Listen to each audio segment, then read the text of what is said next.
Mesdames, Messieurs, bonjour. Ravi de vous retrouver pour cette nouvelle édition du JT Cultures et Marchés. Alors, beaucoup d'informations clés encore cette semaine et nous commencerons cette émission en évoquant la forte hausse du prix du colza sur Euronext. Nous constaterons ensuite qu'en France, le risque de gel a fait place au risque de sécheresse.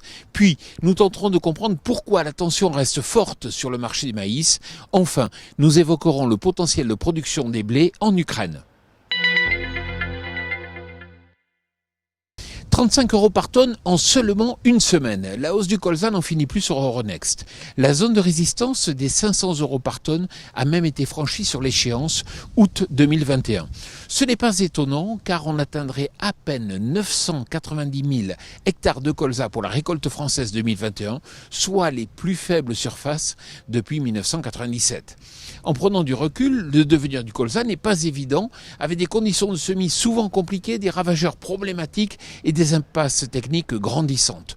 Notons que le Canada semble même devoir importer plusieurs bateaux de colza pour s'approvisionner durant l'été. Un comble pour le premier exportateur mondial de canola.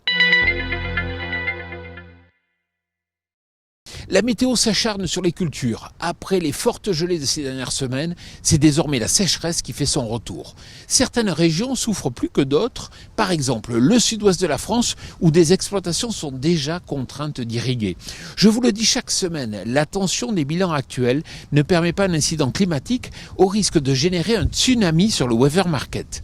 On le ressent déjà dans le cas du blé sur Euronext qui a atteint de nouveau ses plus hauts niveaux de prix depuis la campagne 2021-2022.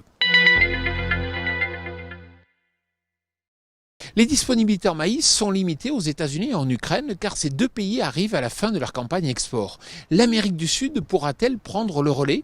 C'est pas gagné. Au Brésil, les conditions toujours sèches sur la zone de production de la safrina génèrent un risque élevé de perte de rendement.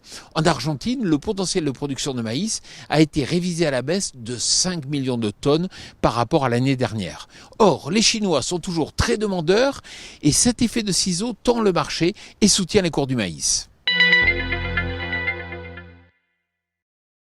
28,75 millions de tonnes, c'est le potentiel de production de blé en Ukraine pour 2021-2022, potentiel évalué lors de l'European Agritel Tour.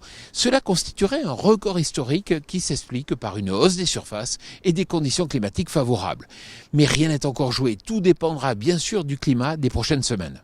Pour finir, si vous recevez un email qui vous informe de la mise en ligne de ce JT, je vous invite à découvrir le podcast des antennes dans les champs de Syngenta spécial semis de maïs, avec une interview d'un entrepreneur de travaux agricoles qui donne de bons conseils. Voilà, le JT Culture et Marché, c'est terminé. Je vous souhaite bien sûr une excellente semaine.